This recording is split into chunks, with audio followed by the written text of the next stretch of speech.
So good evening, everybody. Welcome to tonight's Storyteller webinar. Robert, do I have you? I know I have you in the wings. How you doing, mate? Yeah, I'm good. Yourself? I'm very good, mate. Yes, I did miss you on Saturday. You were in the wonderful land of Wales, but I know you were a busy boy, so we didn't cross paths. But I said to me earlier you'd had a good day, so a bit of a busy one all the same. But next time you owe me a burger, right? I did come in to No, see. I will take you to the most expensive burger place in the world, the Shake Excellent. Shack. So, I'm looking forward to it. I'm going to hold you to that, mate, the next time you're down. Excellent. Rob, before we get going, just for a few people that possibly might not be familiar with you, obviously you and I go back quite a way now. God, it's got to be what, 5, 6 years? yeah, it would be all the way to one of the first gadget It shows. was, wasn't it? The gadget show. That's Yeah, right. Yeah, it was Mark and I going, who's the guy who's stolen most of the presentations on the photography stage? And it was you. So yeah, and a great friendship that we built from there, and now a great working relationship as well, which is fantastic. And of course, yeah. along with being a friend of ours, obviously you're a friend of Fundy's as well. So Rob, a little bit about you, mate. I know I've talked about obviously you being a wedding photographer, but you're a bit more than that, aren't you? So yeah, I am. My background, I sort of call myself an international wedding photographer because I travel the globe doing weddings. But I'm a portrait photographer as well, and I also have a separate business which is a headshot photography. So I've got a lot of contracts for all the big firms like Verizon, Microsoft, Quest Software. And that keeps us busy day in, day out. That's kind of our bread and butter Monday to Friday. And then the weekends is wedding. Obviously, we're very big on training, just like yourselves as well. So I'm forever going to stores and doing training. Hence why I was up at your neck of the woods doing some training for Rotolight, which I'm going to be talking about some images today. And it's going to be a mix of flash and constant light as well. But yeah, I've kind of been a photographer now, full-time photographer for 10 years. That's earning money from it and never looked back. So every day is a happy day moving forward. Brilliant. And one of the, I mean, going all the way back to the days that we met at the photography show, I remember when Mark and I sitting in, I don't know if you remember, we actually sat at the back of the audience and just went, okay, this guy knows what he's talking about. But it was, you taught with the same passion and the feeling that we do. And we just thought, when we started to get to know you, we just thought you were a perfect fit. So great to have you on board with us, mate. Look, we won't waste any time. I'm going to give you the screen because we've got some amazing images to look at. One of the reasons that we're doing the creative portrait webinar tonight is that it was, members' requests as well. It's about, how the images are thought about, how we get the right light in, and we just thought Rob was a perfect fit for that. So Rob, I'm going to give you the screen and I will let you know when we can see everything nice and clear and we can hear you. So that's coming over to you now, bud. Perfect. So screen two, show my screen. Perfect. So I can And see your website is nice and screen clear for us. Guys, I'm going to go quiet, but any questions or queries that you have for Rob or myself on Fundy, please pop them through the question panel. As I said, we'll ask them where appropriate, and we've got plenty of time at the end. Rob, if you're happy, it's all yours, mate. yeah, and I would say, Jay, if there's some questions that come up on specific to the image that I'm showing, then just stop me and throw the question at me, and then I can answer that because I've got kind of a lot to get through. Hopefully, we can get through it all. But Brilliant. I if will there's do, mate. good questions, just throw them at me straight away. Will do, pal. It's all yours, mate. Okay, so hello everyone.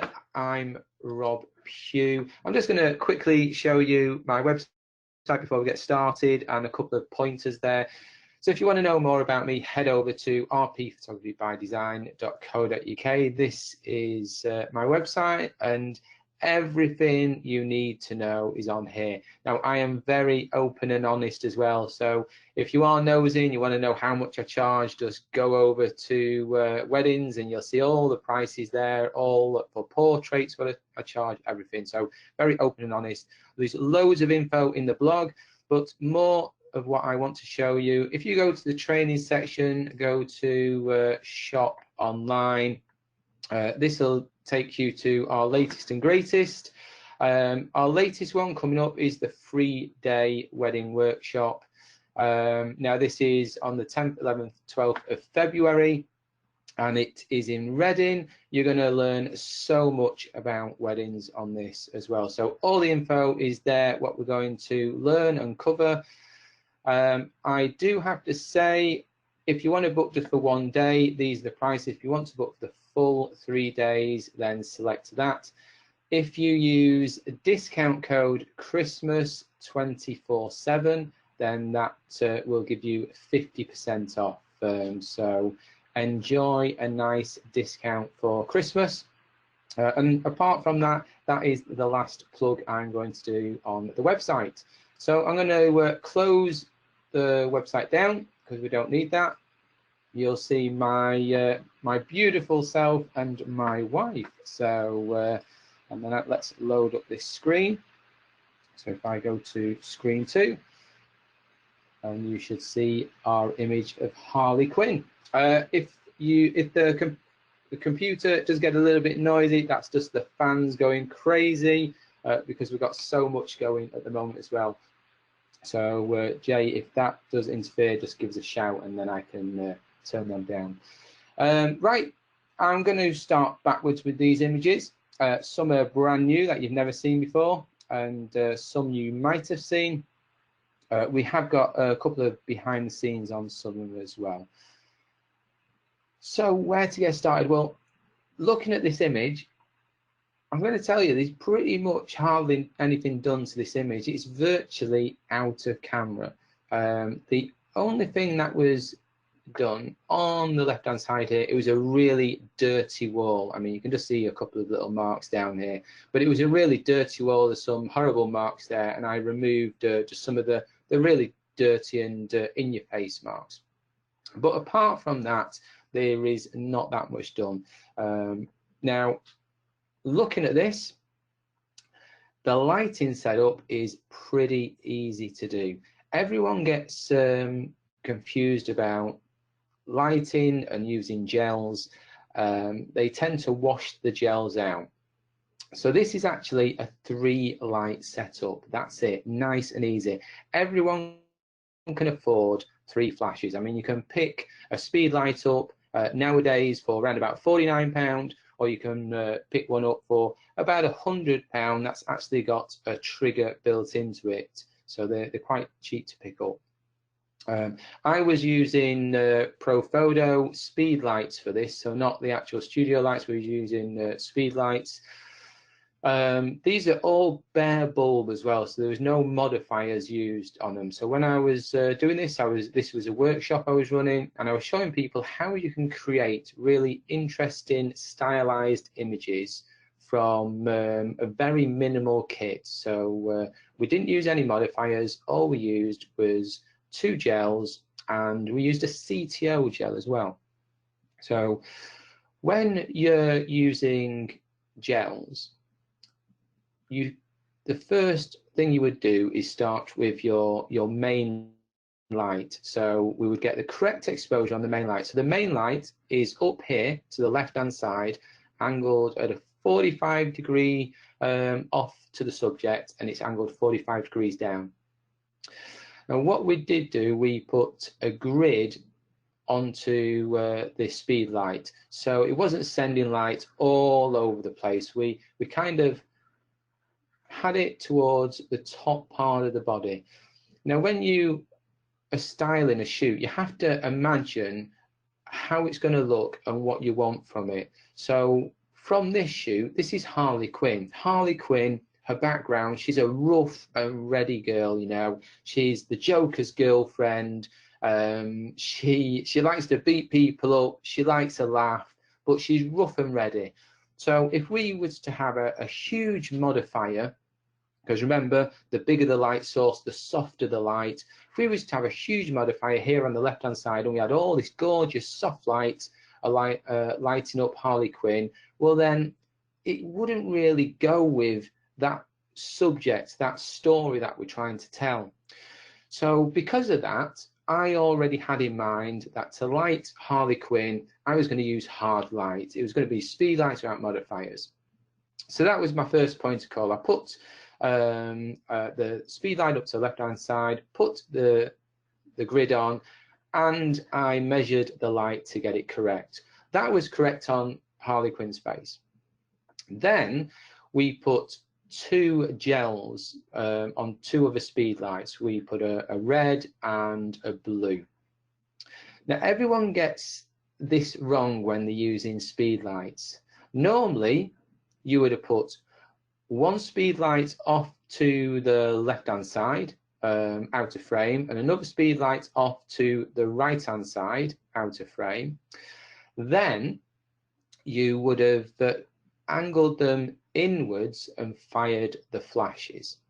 The problem, what happens with that is, if you've ever been to B&Q to mix paint, say you have black paint and you went up to the counter and went, we actually want grey paint. Well, what they will do, they will open the tin of black paint and they will get a tin of white paint and they will pour it into the tin of black paint, stir it up, and then you will end up with a tin of grey paint. So when you're mixing paint, it's the same as mixing light. If we was to put a red gel on one side, a blue gel on the other, if we angle them in, when they fire, what would happen is all of this area in the middle would turn purple. So that's the colour that it would make. And we actually showed this in the workshop. We put them on the outer side, angled them in, fired them, and the whole area just turned purple. And we lost the colours of the red and blue either side. So what you do want to do, if you want to do a split lighting technique like this, now the lights are actually on stands right behind Harlequin, and they're basically just behind her bum. One light is angled outwards to the left hand side and the other light is angled outwards to the right hand side, but they are directly behind her. And because when they fire, the light is being pushed outwards instead of inwards, then that way you'll get a really rich blue on the right hand side and you'll get a deep red on the left hand side. But there will be a point where light will meet, unless you put 2 deflectors or 2 flags rather to stop the light meeting. There will be a point. So you can actually see just behind Harlequin there's a slight purplish dust creeping in, and that's just where the spill of the lights where they meet behind is touching it. Now everyone wants to know how we get this really deep blue, because when people fire flashes, what will happen, we can move on to another image, what will happen when we fire a flash with a gel, most people think that if they turn the power of the flash up, then they will get more blue out of the gel and they'll get a bigger spread of light. Well, it's the total opposite. So when you're using a gel, if you want a rich blue, you actually need to lower the power. So when you're using creative light, so I call anything with gels on, it's creative light. Creative light doesn't need to be measured. It doesn't need to be correct. The only light we measure is what's falling on the face to light our subject. Light behind, like this, when we're not making the wall perfectly white or we need it grey, when we're using creative light, there's no need to measure the light because everything is to taste. So therefore, I lowered the power of the speed light. So when it fired, I was getting this lovely blue. But then I wanted to actually increase the intensity of the blue, but I didn't want to lower the power anymore. Now this is a trick. This is where you get your notepads out and you make a little note. So what I did is all my white balance was set on 5600K. That's basically daylight. So all flashes are measured to daylight. So when you're using flash, you normally either just go to the little flash logo on your camera, or you can put 5600K in. Now what I do to make all these colors really rich is I'll go to my speed light and I will put a CTO, a full CTO gel on in front of the grid. So then when this light fires, I need to change my color temperature on my camera, because otherwise Harlequin would just turn a very yellow color because of the CTO orange gel we've put on front of the main speed light. So you only use one just on the main speed light. So I went into my camera settings and I changed the CTO gel to, I changed the Kelvin to 3000 Kelvin. Now that Kelvin then matches the full CTO, so Harlequin will be lit with white light again. But what does happen is my background lights actually turn a deeper blue and a deeper red. And the reason for that, you've got to think about this mixing paint. So all we've done is we've added a little bit of orange paint into the blue and into the red, and it'll just make it a much deeper, richer color. So I hope that makes sense. Any questions on that, then please do ask Jay as we're going along. Yes, mate. So, excuse me. Sorry, I've got one for you. Well, two for you. You referred to the speedlights being pro photo. Were they the A1s? They were the A1X. Yes. So the A1 and the A1X are basically the same light. It's just the A1X has a couple of more flashes out of it as well. And could you just quickly explain the CTL gel? Yeah, so the CTO gel, so it's a full CTO gel. When you look at it, it'll look orange. Say you set your lights to 5600K, which is daylight, and that's what a flash fires at. It fires at, it's measured at daylight.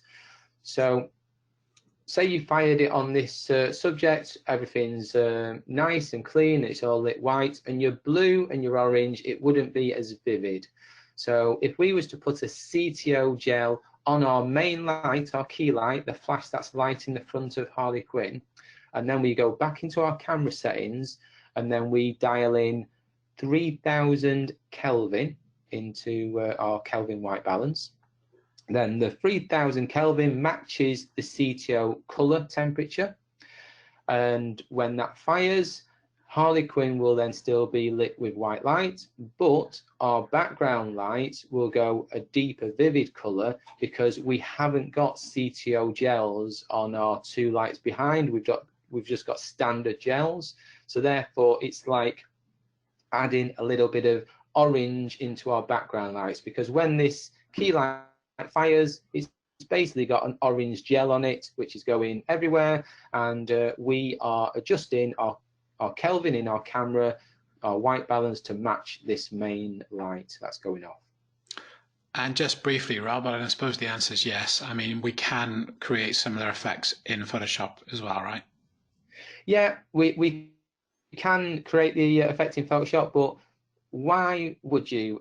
So if, say you take this image and then you go home, you edit it, and then you spend a good half an hour altering all your background in Photoshop, and why do that when we can do it instantly in camera and job's done? So I have got one that's done in Photoshop, the same background. If I remember at the end, I'll actually bring it up and you can see the difference.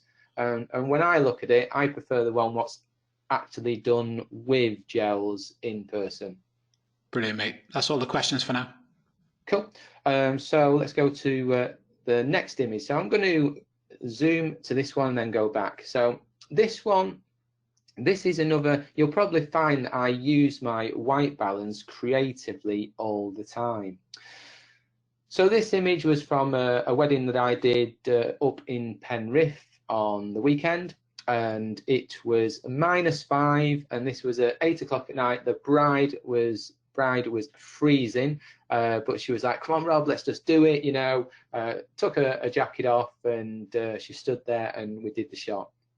In those scenarios we need to be fast, so this is a one light shot, and I've basically used the light source behind to get my exposure and then set the shots up. So let's go back one, let's have a look at the pulled back shot. So this is the pulled back shot, and you can see up on the left hand side you can actually see the light that I'm lighting them with. And let's do the breakdown of it so we can explain how this is done.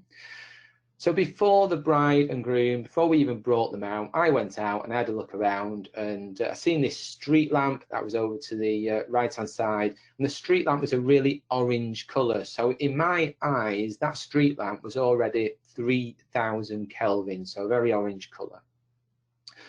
And the sun had disappeared. It was -5, a very clear sky. So I thought, okay, let's expose for the last bit of sort of sun that was dipped over the wall. And I also wanted to make sure that I exposed for the street lamp. I didn't want it to burn into the image and me to lose the detail. So I took my exposure off the sky in the background, and because my exposure went really low, then I had this really piercing, deep blue sky sort of coming through, and then the orange of the street lamp. I set my white balance to 3000 Kelvin to match the street lamp. And because I set it to 3000 Kelvin, the sky stayed this really rich blue. And believe it or not, when we were stood outside, the sky just looked black. You couldn't see that blue with our naked eyes. It was only when I set the exposure for the street lamp, when I set it to the camera to 3000 Kelvin for my white balance, that I could see this really rich blue. And then this is with a single Rotolight Neo 2. And again, everyone thinks when they have a light source like this and it's pitch black at night that they need to put it on full power. What would shock you about this light? Now, this Neo 2 is it's the size of your hand. It's not massive. It's an LED light. It's on 10% power. That's all it's on. It's on pretty much the lowest power it can go on. But the great thing with the Neo 2 lights is you can actually change the color temperature within the settings. So I went into the settings of the Neo 2 and I set the color temperature to 3000 Kelvin. That meant our 3 light sources were all the same color temperature. So when I say the 3 light sources, I'm talking about our lamp, 3000 Kelvin, our LED, 3000 Kelvin, and then our camera was set to 3000 Kelvin. So Lisa is off to the left-hand side. She's holding this up just with a stick. It's not on a light stand. I just have this little boom stick, and it's just stuck on the top there, and she's held it up. We asked the bride and groom to come in. They've literally walked into the shot. All I've done is told them to have a little cuddle, put their heads together, and then Bob did the shot. So I only took 2 shots. I mean, it was so cold. I had a thick coat on, a nice woolly hat, gloves, everything. I was lovely and toasty, but she was shivering away. So we literally did 2 shots. I always show them the back of the camera of like the sort of the last wow shot, and Rob, his name was Rob as well. Rob turned around. He went, Rob, I don't even know how you've took that. It's pitch black out here. Where have you even got those colours from? So there's not much done to this out of camera. I mean, all I've literally done is remove the Neo 2 on the left-hand side out of the shot, and that's it. So I've got 2 of the shots. I've got one where it's a full-length one, and then I've got obviously the one where it's cropped into him. So those were the 2 shots that I took. One full length and then one zoomed in, and they went back inside. So super easy, super thing to do. One of the things that I always say when I am teaching about lighting is you need to know how one light works. You've got to know the limitations of one light, everything it can do without modifiers. Forget modifiers. If you're struggling with flashes and lighting things, forget all the modifiers. Just get one speed light or one LED light, master that, know your limits, know everything it can do. And once you've mastered that one light source, then it's time to buy a second one. And I personally say once you've got to 3 lights without any modifiers, like the Harley Quinn shot, where you can put 3 lights up and you can create an amazing shot, when you know how all of them work, that is when it's time to start thinking about modifiers and creating softer light. So master hard light and then move on to soft light. So this, as much as it looks like soft light, this is actually hard light. So it's just the single neo without any modifications, any modifiers, anything like that. It's just the bare bulb light. And because I work like that, when I'm doing weddings and portraits, when I do my urban portraits on the street, I can be really fast of where setting up and where I need to go.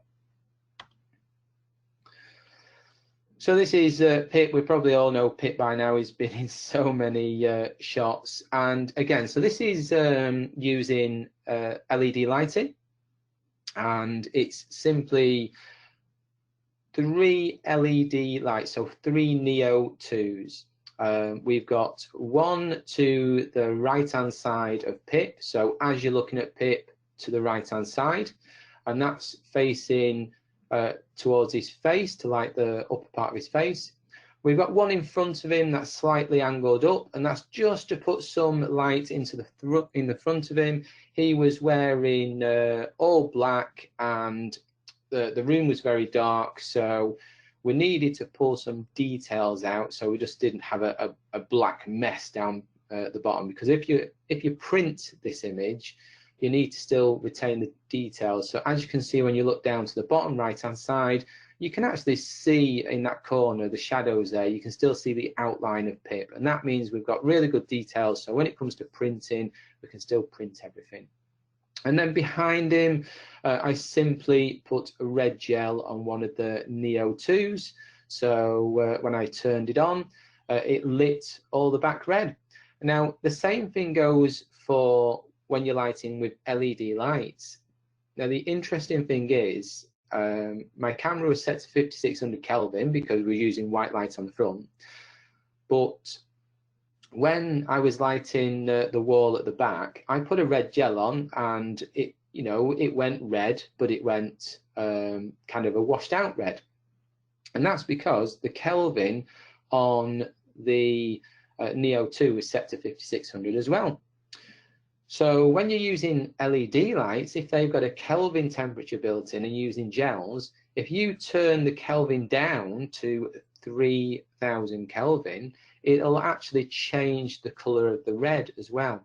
So you'll see the red go a deeper red. You can actually make a single red gel, you can make it go a very pale color. You can make it go a very burgundy deep red as well, just by using the color temperature control on the light source. So that's a really nice trick to do. This one was lit by LED light as well. So it's just a single LED light up onto the left-hand side, just out of frame. I haven't removed it. And again, this was the last shot of the evening. I was all packed up, ready to go. And the bride and groom come out to say goodbye, and it was a case of, oh, you know what, Rob, could we have a picture in front of the love sign? I was like, yeah, of course you can, no problem at all. Literally, I just exposed for the love sign and the lights either side of it, because you don't want those to burn into the image. The bride and groom was in darkness, and I got a simple, I got a simple Neo 2 out. And I think the Neo 2 was on about 35% power at that point, and it was lighting them up, lit them perfectly. And it took me a couple of seconds to do, and then I was packed up and on my way. So that's the great thing about a speed light or an LED light. Even if you had one of both, they come in great for different scenarios. So sometimes you don't need a speed light. So this shot's quite interesting if you know how it's done, if I break it down. So as it's shot, it's out of camera. There's nothing done to it. The colors, everything, it's purely out of camera.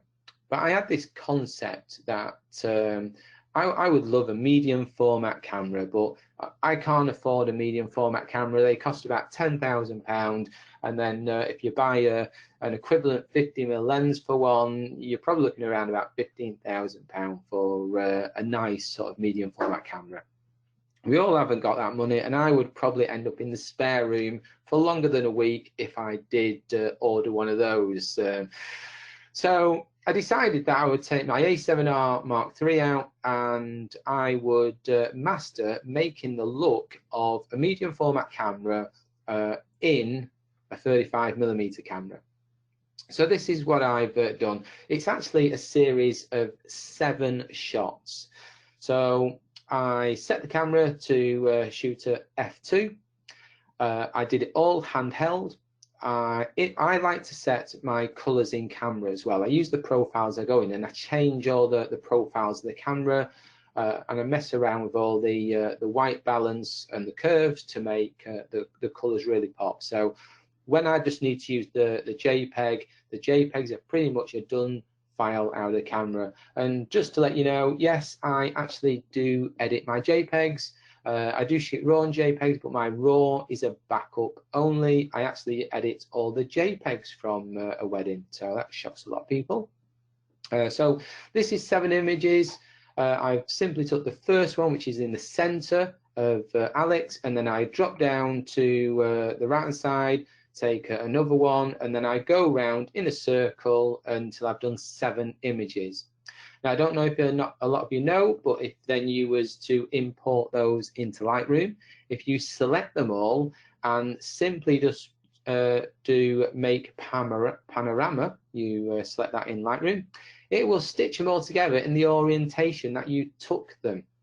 So you will end up with, everyone thinks that you end up with a stretched panorama or going a line. You don't. It'll stitch them together in the order you took them. So you end up with this, and it's the virtual closest you can get to a medium format look without buying a medium format camera. So the foreground and the foreground are very blurred out of focus, but Alex is very sharp in the center.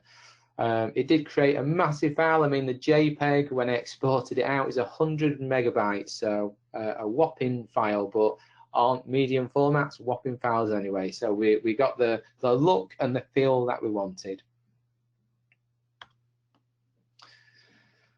So obviously I do weddings as well, so I've thrown about 3-4 wedding ones into this mix.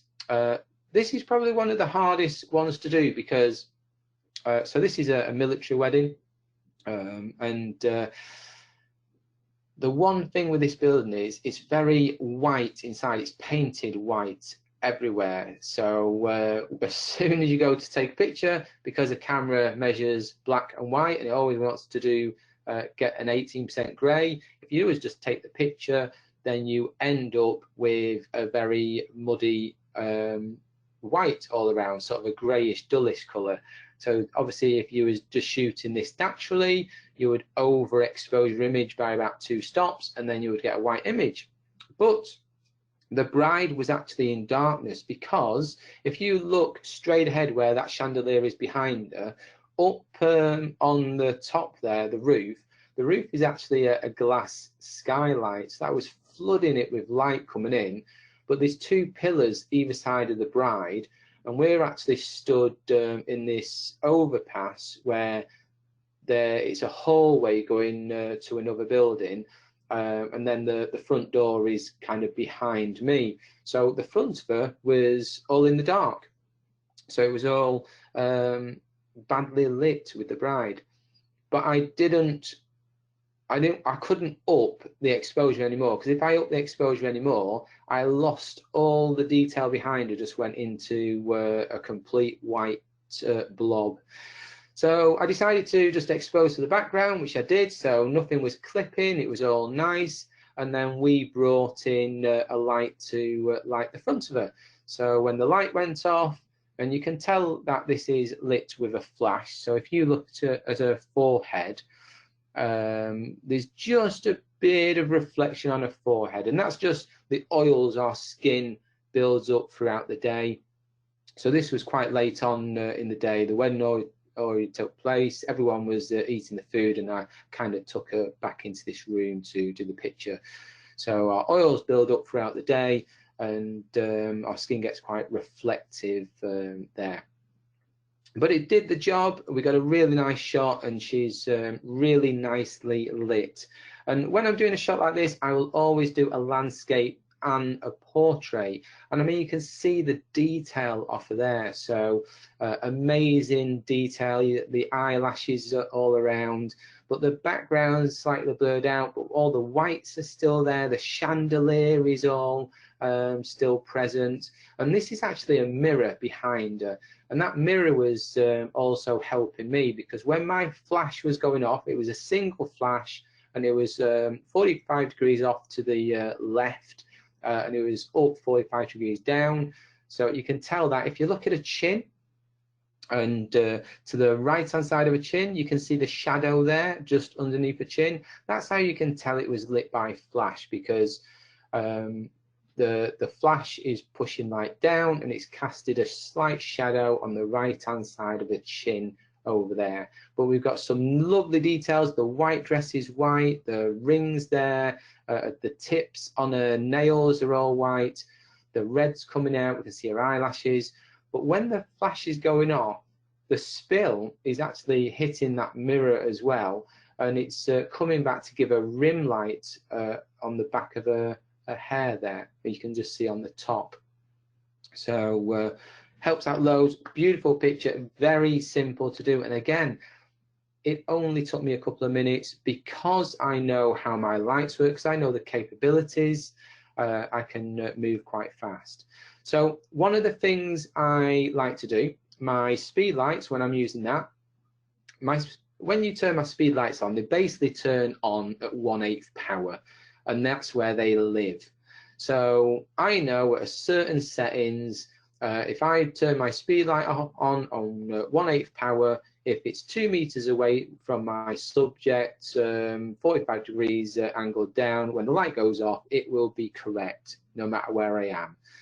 So that's a little tip for you. Normally for me, it's at f4, 250th of a second, because that's my sync speed, and normally with a speed light I'm at ISO 400.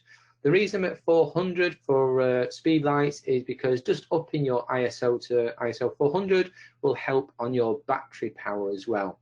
So if I was to go to ISO 200, then the flash power would have to go higher, which would mean the flash is working harder, the batteries wouldn't last as long. Okay, so again, a very simple one, no speed lights or anything with this. We just found a really funky background in London. This is using a Lensbaby lens. So if people don't know what the Lensbaby lenses are, they've kind of got flaws to them. So this is called a twist 60. So we've got kind of this swirl going on the background. They're not meant to be sharp lenses as well. I mean, I kind of shoot them round about f2 to sort of 2.8, and when you're shooting at that shallow depth of field, they don't have that sharpness to them. So if you want them sharp, you back off to f4, f5, 6, and then they're really sharp. But I kind of like the sort of style and vintage look they give. And this is just a billboard behind, but he's just pulled all those lovely colours in that kind of match Alex's hair, and the style and the glittery top that she had. It all worked really well. So you can always find some amazing places to use just by walking around the corner and opening your eyes up a little bit, and kind of opening your imagination up as well. So again, this one here, this was a waterfall that had been turned off, but the sort of aluminium, or if there's any Americans here, aluminum background, it was all tainted. So we just got this spot of natural light coming through, and we positioned Alex and got some really nice shots out of it. So I'm going to zoom through a couple of these. This is an interesting one. This is basically out of camera.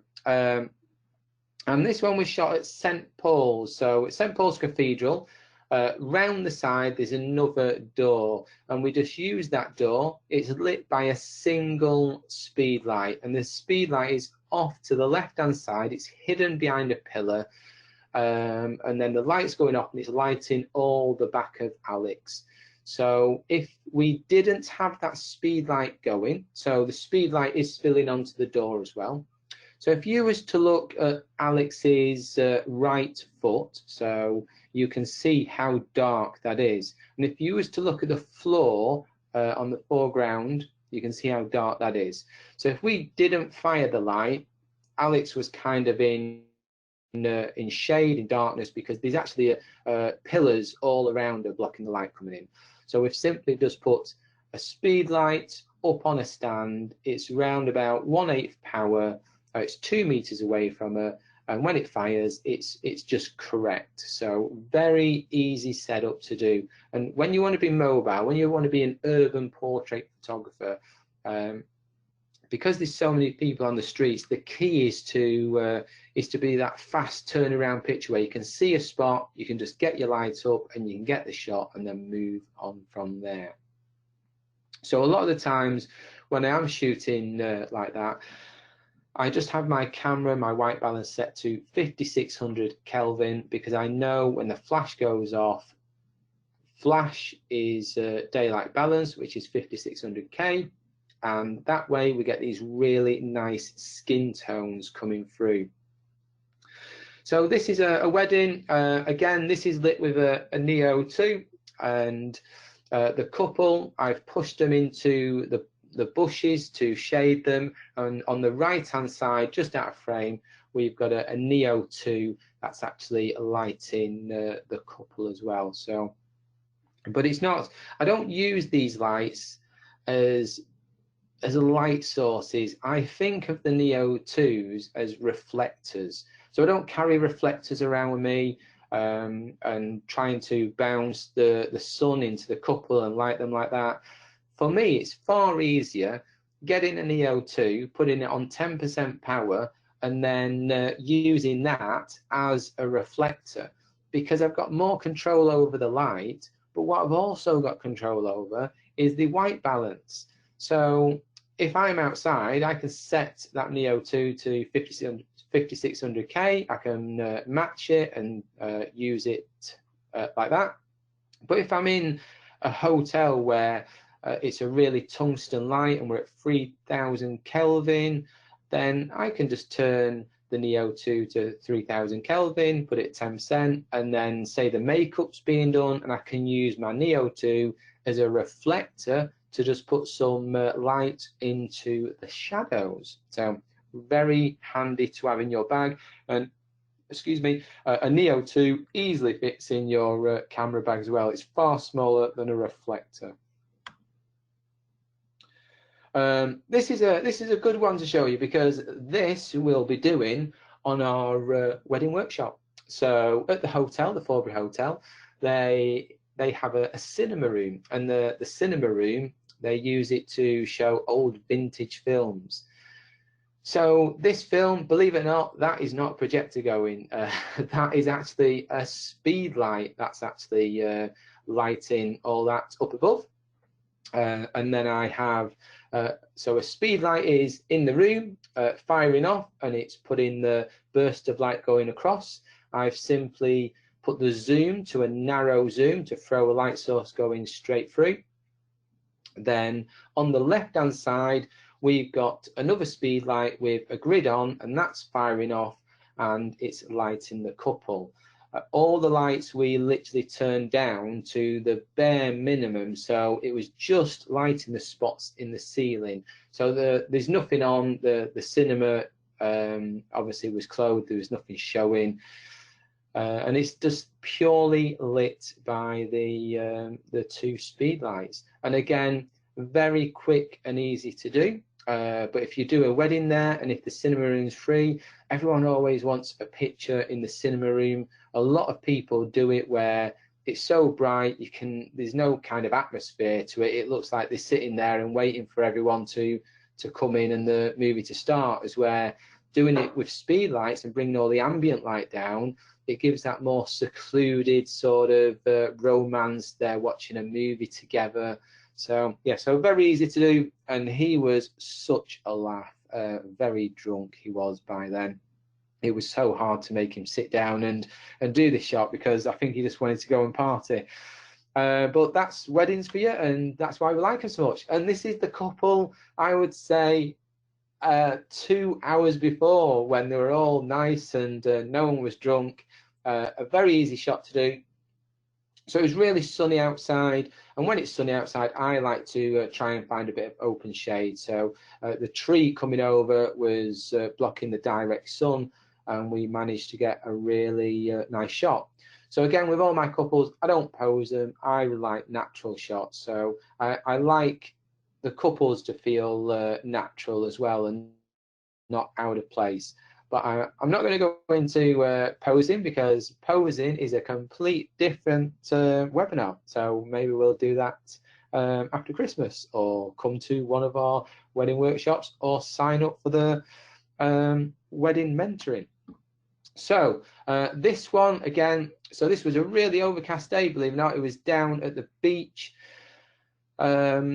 And I have used a light source, so it is a speed light, and it's up onto the right hand side. It's just out of frame, but because I didn't want to edit it all out, because there's so much detail in all the bushes, I thought if it's in frame, it's going to cause me a lot of work to edit this out. So what I eventually decided was to put it out of frame, but I zoomed it in. So when the light went off, the zoom function was only covering their face. So if you look down, see how it's quite dark near her thighs, it goes dark there. So the light source was just lighting around their faces as well. Without the light on, then it was kind of shady there as well, because the sun was coming from behind. If you look at his head, if you look on the left hand side of his head at the top, you can just see how it's bright just around the edge. That's because the sun was on the left hand side coming through, so it was rimming them. So they've got a bit of a rim light coming around them, because I lit them from the front. Pip, we all love Pip. Again, these are a free light setup, so I'm going to go quickly through all of these so you can see them, because I know I'm running out of time. I'm probably going to go over. I'll try and stick to it.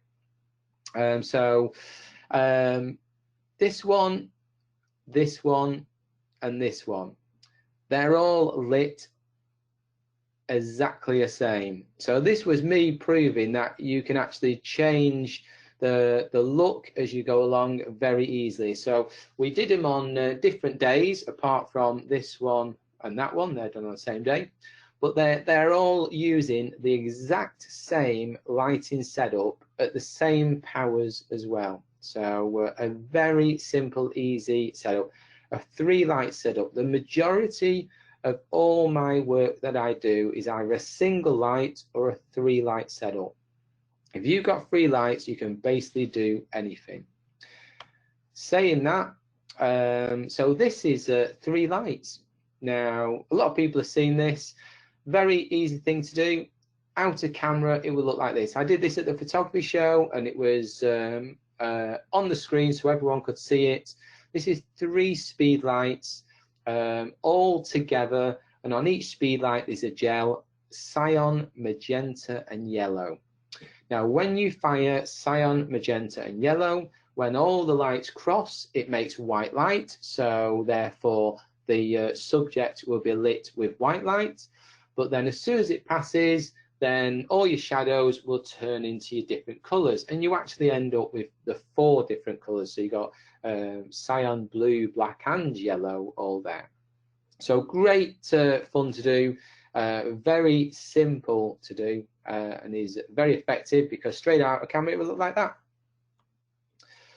This one again, this is just 2 lights. We're using a blue light to light the white background, because it was white behind her. And then we've simply got a light just above her. It's an octa, I think it was a 120 octa we had with a speed light in it. So all done with speed lights. And then in fact, on her glasses, if you look at her glasses very carefully, you can actually see the shape of the octa in her glasses. So it was about a 120 octa. It was an umbrella one that you just open up and a single speed light in. So again, really simple and really easy to do. It was kind of showing at the photography show how simple it is just to use 2 lights. Now you can light something really fast. This one as well, this was done in Liverpool. This is literally a single speed light. It was actually done on a really overcast day. It was done in a car park in Liverpool, not the glamorous place. But what we looked at, we've seen this sort of terracotta wall, and by simply placing her there, putting the shades on, having the light fire off, we gave that sort of look of it being, it's summer, you know, she's the sun's coming down, it's lighting her up. So you've got to envision what you want to make. Now I've left on purposely, because I use this image to show people when I'm teaching, I've left the speed light in the reflection of the glasses. I mean, if you wanted to, you could quite easily remove that as well, but I like to keep it in there. I like the look of it, how it's lit. And again, the colors were all done in camera, so this was pretty much straight out of camera, nothing done to it. I showed people as we did it in Liverpool. And then another one straight out of camera. This was us just messing around in Reading, just on a park bench in the Forbury, okay? And utilize your background. I mean, we found this foliage in the background, and once we took the picture, it could have been done anywhere. It looks kind of a little bit tropical in the background. You wouldn't think it's here in the UK, just in a public park. So again, use natural light to light this one. Very simple and very easy to do. This is probably one of the ones that I like, where it's all black clothes, and you're lighting the subject. Now this is lit with natural light, and how we light her is by getting her to move further in to the doorway or move close to us. The worst thing you can do is bring her right to the edge, expose for her, and then all the back goes into darkness, or push her all the way into the doorway and then expose her, because then it'll just blow all the blacks away, and it'll go like a really horrible colour, very dull. So there's a medium there what we're going to find, and once we find it, she can be lit really nice. We can get all the details, the textures out. We can see all the different tones and different blacks, because we do have to think the power of print. If we printed this, would all those different shades of black all come out? And because of how we've set it up, yes, they will. They'll all come out. And this is a same scenario, using gels to fill in the shadows. So this is a really good way of using a single light source to light the subject, and then all your other lights are gels to fill in the shadows and give a complete different look and feel to it. So I'm just going to do 2 more, and then we will probably call it at that as well. So this is another one where it's a doorway, and again, natural light is a light source. Think of it as a speed light or an LED light. Natural light is a light source. So if you find a doorway, then you can put your subject into the doorway and move them further back or bring them further to you to be lit by the natural light. And this is how we did that. So she's in a doorway. We kind of move her backwards and forwards to utilize the natural light that's falling into the door and how much that we want to light her with. So think about using doorways with the natural light. And then again, this is lit with 1, 2, 3 lights. So we've actually got 2 lights on the background, and she's lit with a single octa. Again, stylizing it, what color background we was going to use. Then we picked the different outfits to go together, and then the head, we actually sprayed it with black and silver, sort of all to come in with the tones as well. So really interesting, really amazing what you can do with a very simple setup. And I think that's why I love using speedlights, because it's only your imagination that's limiting you. If you do yourself a little storyboard, then we can do whatever we like. And one thing I do like to do, let's see if I can get my my webcam to work. I'm just going to put on a light so you can basically see me. Not that I'm sitting in darkness. And hopefully, there you go. So you can you see me? Jay? There's me trying to find the mute button. Sorry, mate. Yes, we can see you clearly. Okay. So when it comes to creating story boards for yourself, let me angle that down. So I like to do this. So within Fundy, you can create magazines, and I create magazines to obviously give to clients and to show my work as well. But what I also like to do is I like to create magazines, because you can actually save these as a PDF as well, and you can print them. So if I've done a shoot and I think, you know, well, that was an amazing shoot, love the model, and I love the final images, the location, you can make yourself a magazine on that shoot. So if you ever want to reference, instead of trawling through your archive of images, then you can just go to your magazine rack and you can think, oh, the shoot I did in London, pull it out, you name it something here, and you've got the shoot and the reference book that you did. So it's like having a storyboard. All filmmakers, before they even do the film, before they even make it, they actually sit down and they'll make a storyboard. Some people use Pinterest as well. But after you've done it, you've gone through all the hard work of putting the tones together, the colors, the settings, everything like that. And maybe you've got your settings saved in your notes, and you've got your images saved in your archive. A year later, if you went to that same location, you would probably struggle to find all those elements to put back together. But if you've designed yourself a magazine in Fundy, and you call it your shoot magazine, and this could be your location magazine for, say, St. Paul's. So when you open it, it could start with all your killer sort of shots that you did at St. Paul's. Then you could have a section on it called the breakdown, and then in there you could describe how you took the shot, what the settings of the camera were, what the settings of the lights were. You could also do a section on your lighting, what lights you worked.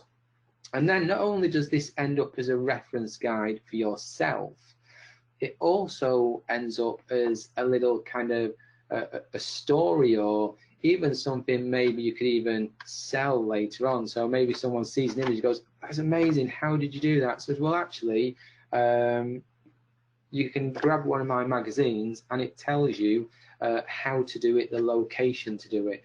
So again, if I've gone to a place where I've done all the research, then I can actually put a little map in there and everything as well. So if I'm going to go back to there, if I'm going to run a workshop, I can pull the magazine out and I can sit and have a little flip through. I even put a picture of the model in there so I know who I used on that shoot. And I can think to myself, brilliant, so I've got the little map, I know where the locations are, and then I can share that out as well. So if I save it as a PDF and a print, then the PDF I can send out to anyone that books on. Or if, say, I do a workshop, and then after the workshop, you can make one of these up and you can give it to the people, so they've got your kind of notes, really. So that's what I like to use magazines for. I like to use them for promoting myself for weddings and portraits. I have one for headshots. So if a client contacts me, obviously direct them to my site, but then I will also post them out at one of these.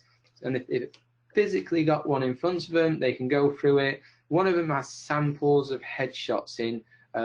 So I can say to the client, look, you know, if you're unsure of what sort of staff headshots you want, then there's a couple of samples in there. One's a portrait, one's a landscape, one's got a grey, a white background. The other one's got kind of your business in the background. So again, great way of selling yourself to your clients. So let's get rid of the webcam. And so we're back to myself. Let's just pop this one up, and I'm going to end on this one. So again, this one is scent pools. I love using scent pools. It's got so much character there, and the doors. I love the texture coming off the doors. This one was done many moons ago, but I love the image. So much detail in it, and it's with a single bare bulb speed light. That's it. So I'm going to end on that. Don't think you need to overcomplicate things. Keep it simple. Think about the power of print when you want to print something. You want the blacks to be nice and deep, but you also want to retain the shadows. So over to you, Jay. I hope everyone's enjoyed that. I know I've enjoyed talking about the images. As I always do, I can talk for England. So I better start, because I will just carry on talking. Mate, they have enjoyed. We've had some great feedback already. I've got some questions for you. I made a bit of an observation of a question that I wanted to ask. So all the way through, we've been looking at and talking about speed light, and you've been talking about the LED, the Rotolight as well. Have you found that the Rotolight and the LED has come into play more so in the last couple of years, more than ever? Oh, I mean, definitely.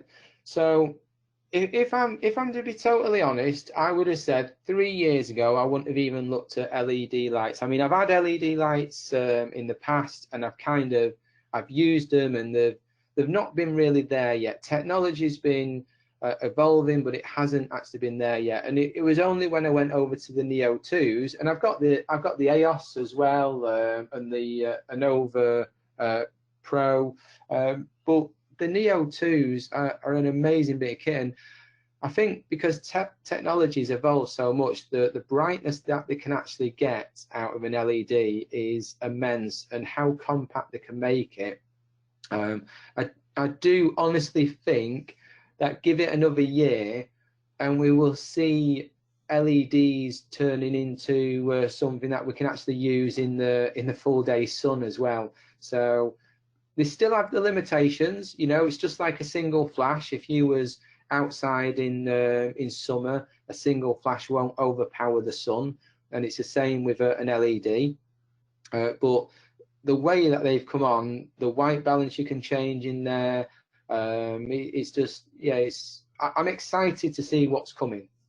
They've definitely made an impact. I think it made a difference in the last few years, like you said, coming on in technology and leaps and bounds.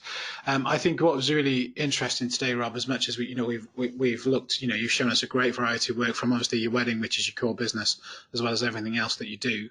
I think it's really important. One of the things that I picked up on from you, and that's obviously an element of knowing you as well. But what you've shown today, you took it back to basics. You taught about, one light, two light, building it all up. But I think the most important thing that I came across was that, and I think you've got across, was that it's practice, it's play, isn't it? You've got to learn your tools, but start right back at the beginning. And the daylight, so much daylight that you talked about today, and it can still be creative. But I think Yeah. it's just making sure you give yourself that time to practice and play. You don't have to use expensive models. There's loads of people out there that will let you shoot probably for time for images. If you use something like Star Now, you'll find some really interesting characters. Star Now does a lot of actors and lots of dancers and singers rather than the model sites. And they're all looking for interesting images, and they're usually characters. You Pip, you've shown us a few times tonight. When you find somebody like that, you use them and you play. I think that's really, really important to do that. And I think that came across with yourself. I know we've got the luxury of being able to do it in workshops, but it's learning your skills, isn't it? And then when you're on a job and you've perfected it and you've learned them, it's fast then, isn't it? And that's the key thing. It's perfecting your skills. So when you had the bride in, -5, you've got to be fast. I mean, without a shout, I mean, one thing I will always say to people: don't practice on the job. You've got to have perfected your skills for a job. Like when you're doing weddings, don't practice there. One thing I did very early on is I use Star Now. I used to go on it, and I used to put out a casting call, and I would say that I'm looking for people that I can do test shoots with. Yeah. So in the future, I may use you, I may not, but whatever I create, then you can have off it. And I get some brilliant people coming along, and because they knew it was just a test shoot, and basically I just wanted to try some new things out. We went out, we met up, I kept it local so it didn't cost any of us anything. And that's how I basically taught myself to use Flash. I actually started with natural light, and it sounds stupid, but I started with creating looks that looked like it had been lit with a different light source, and it was using doorways. And because I couldn't afford to go out and buy flashes straight away, I was using doorways and then bringing the subject further out, or pushing them further into the doorway to use the spill of light coming through the doorway. And once I mastered that, I eventually bought myself a speed light. And the speed light, I literally got to the limitations of it where I knew everything to do. I could light anything with that one speed light, right? Any modifiers. I perfected my 1/8 technique. That's what I call it, where I have the flash just live on 1/8 power. And then I know any scenario I come into, if I want to light it fast and just get out 1/8 power, I can pop it 2 meters away from the subject, put the settings into the camera, fire it. It's perfect every time. And it's only through trial and error and practice and practice and practice that I got like that. So yeah, so always just get out there, use your family members. You know, I mean, Lily, my dog, is probably sick of the amount of pictures I've took of her practicing with Flash and getting the right technique. But there's loads of subjects out there that you can utilize.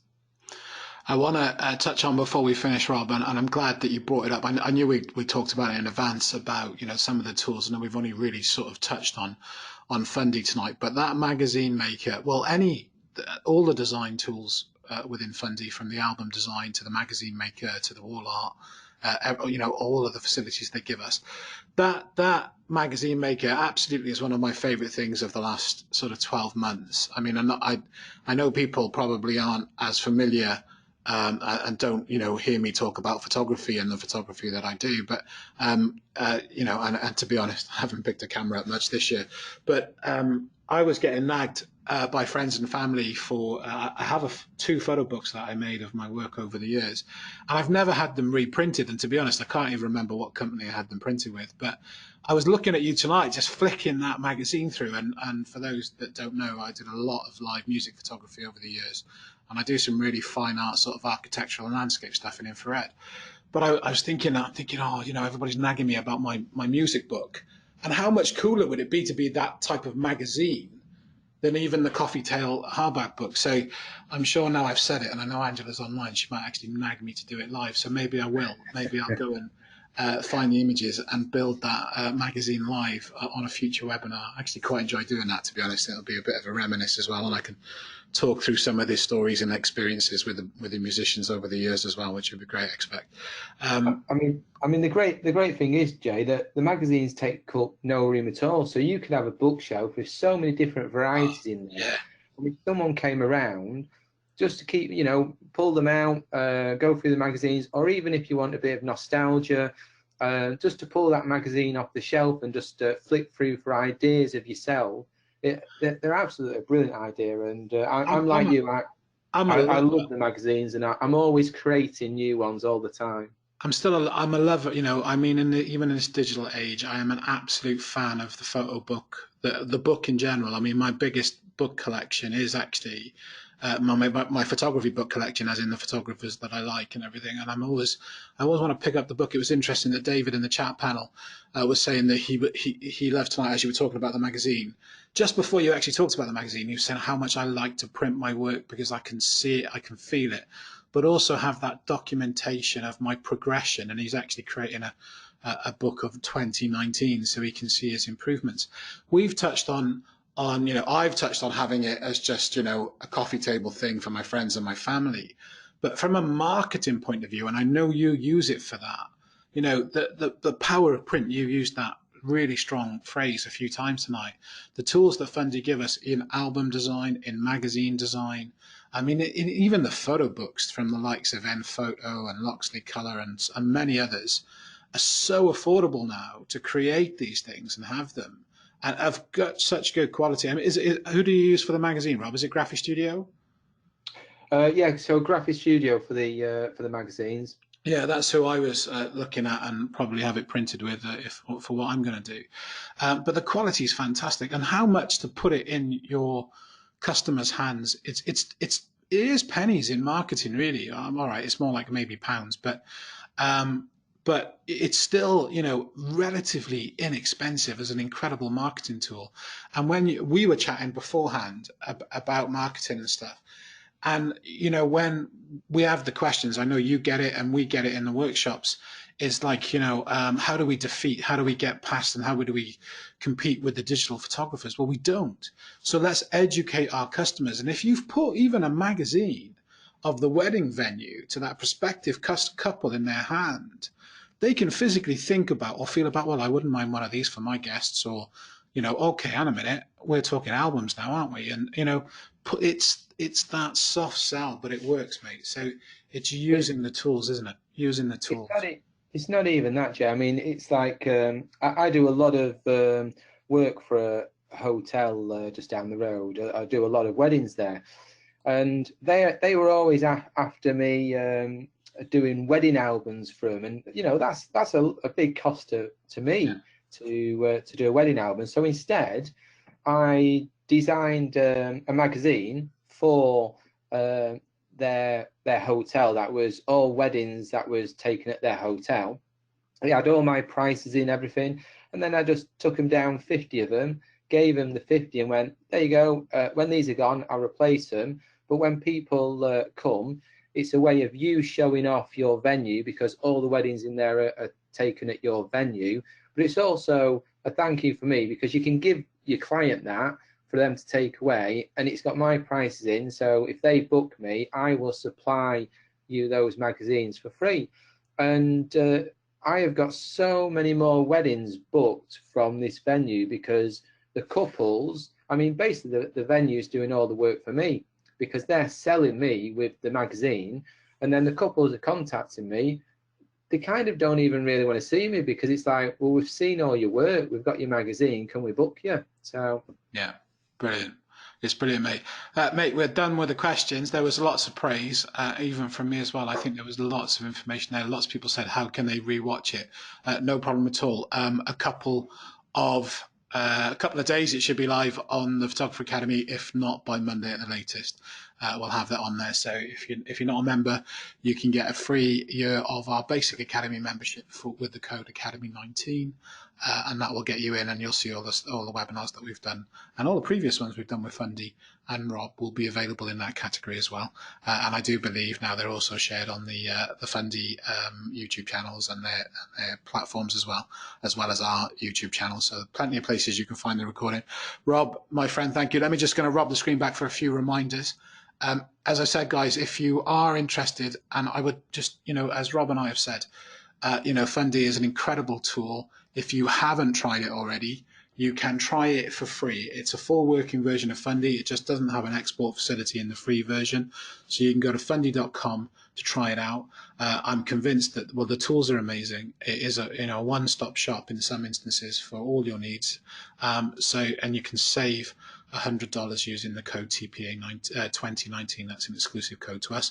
I do believe that's going to run through to 2020, but I'll be checking with them soon and updating that for the new year. But for now, it is valid until the end of the year, TPA 2019.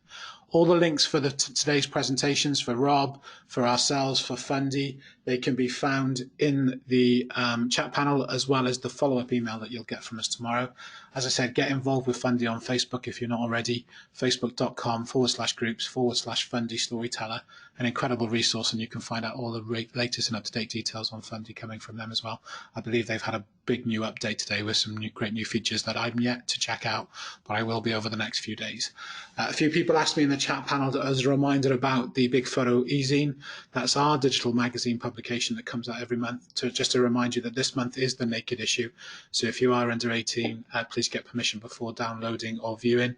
All the back issues are there as well. It's an incredible read, incredible features and inspiration from photographers all over the world, and designed and written for you guys. So anybody that you know who might be interested, please like and share with your friends on that. Totally free, as we said. And get involved with us if you'd like to see your images featured in there.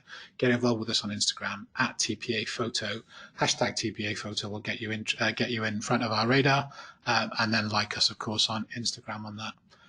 Even though I've just said about the Academy free, the basic level, if you do want to go to our full business level, you can save £100 at photographeracademy.com/business. And finally, as Rob and I both mentioned, if you're interested in the business mentoring from the Xperience Group, and we're launching Xperience Wedding next year with Rob fronting that, get in touch with us at the studio and we'll happily arrange a chat on the phone. There's no hard sell, but at least we can get yourself registered for interest for 2020. That's it for tonight, guys. We're almost done with the webinars for 2019. Mark and I will be back tomorrow night for a photo critique for Academy.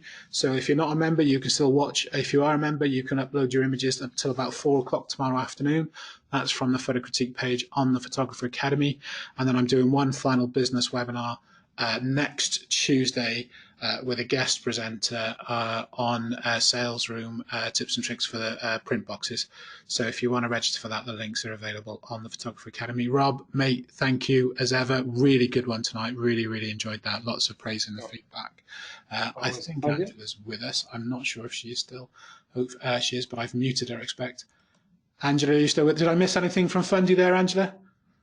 I don't think so. I think we're all good. I think I got it all, didn't I? I'm getting better. I'm getting better. Yeah, you definitely need to make that magazine, though. All right, it's a done deal. I will dig out all the images because they are on all sorts of drives because they are from probably span about 10 years of photography. But I have them all. So I'll tell you what, I'll dig them out over the Christmas period and we'll do it in the new year for you because I'd like to do it. Actually, I'd enjoy doing it. I can tell the stories behind the images or some of the stories. Some of them I can't repeat, but it'll be really interesting. It will be nostalgic and I'll enjoy doing it. And again, we can show off. We'll do it. We'll make the magazine live.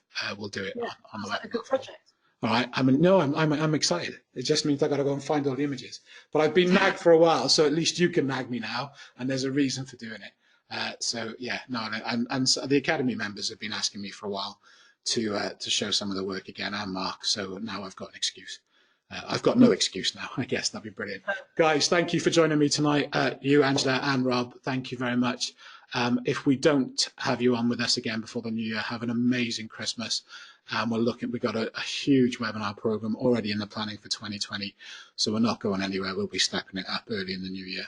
So thanks, everybody. Thanks, Angela. Thanks, Rob. Good night, everybody. Bye. Take care, guys. Bye now.